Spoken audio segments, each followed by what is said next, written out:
Competition governing bodies all over the world, notably the CMA, who recently released an interesting issue statement, have been busy investigating the Xbox acquisition of Activision Blizzard. You might have noticed that they seemed like they cared about Sony, but unlike what you might be thinking, it's never been about Sony or Microsoft. It has always been about us, the consumer. If anything, the fierce competition between two of the greatest in the entertainment industry was nothing but beneficial to us. Ladies and gentlemen, introducing Xbox One.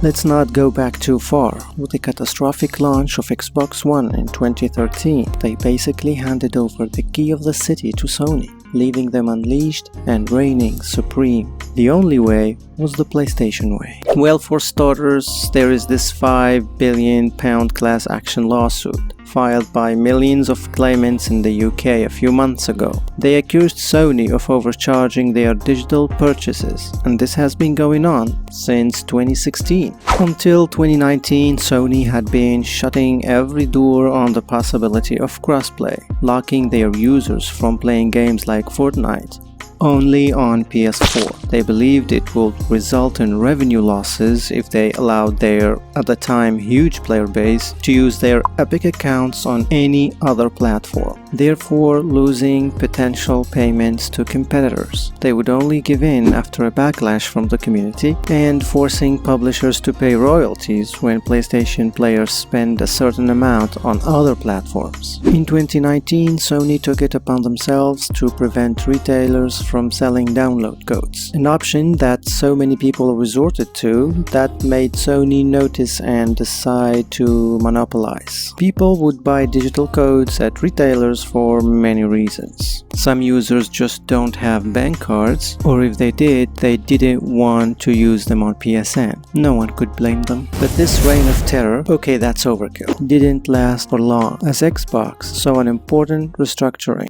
Enter Phil Spencer, visionary and a genius who decided that a subscription service armed with backward compatibility was the way to go, and after acquisition of Mojang's Minecraft and ZeniMax Media, the Xbox Game Pass formula was proving successful. Meanwhile, Sony was watching closely and regrouping to make its move. Xbox had the infrastructure, the right subscription service model, and the budget to justify such huge acquisitions. Sony, however, hardly had any of that. With an average at best PS Now user base, not being able to afford mega acquisitions, and with the state of PS Plus model that was lacking and less appealing compared to its competitor, Sony never stood a chance. But out of nowhere, crossplay became standard and encouraged, investing and marketing ported PlayStation first-party titles on PC, buying minority stake and partnering with Discord, and eventually the full integration of Discord and PlayStation. This is quite a change. PlayStation, the self-enclosed and tightest ecosystem, opens up to a third-party communication platform. Wow, so much for protecting children from external influences. Just when Sony thought they'd figured it out, along came the big news that shocked everyone.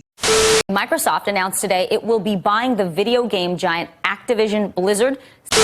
Microsoft just bought Activision Blizzard, the largest acquisition in gaming history.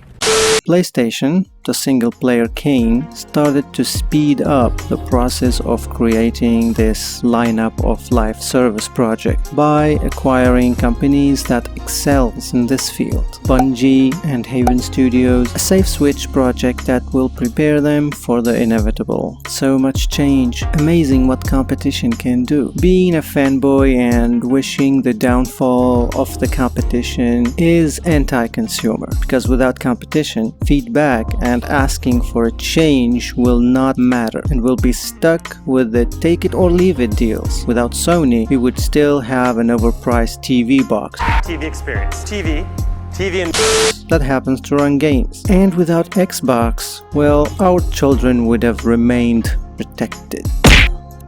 If you enjoyed the video, please like and subscribe, and I'll see you in the next one.